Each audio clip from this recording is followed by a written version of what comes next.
అసలు చంద్రబాబు నాయుడు తానంతటి తానే ప్రవేశపెట్టిన ఈ బడ్జెట్ లో తాను చెప్పిన లెక్కల ప్రకారమే 2018-19 సంవత్సరం అంటే తన చివరి సంవత్సరం నాటికి తాను చూపించిన బడ్జెట్ డాక్యుమెంట్ ప్రకారమే అప్పులు 3,13,000 కోట్లు అంటూ చంద్రబాబు నాయుడు గారు తాను స్వయంగా ప్రవేశపెట్టిన బడ్జెట్ డాక్యుమెంట్స్ లో తానే తేల్చి చెప్పాడు.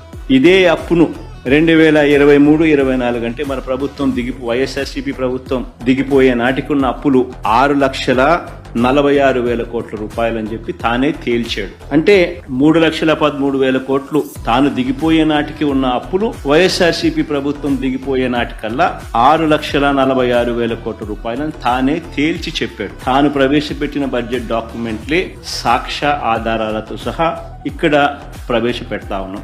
కాగ్ రిపోర్ట్ లో కూడా 2023-24 సంబంధించి accounts at a glance page number 18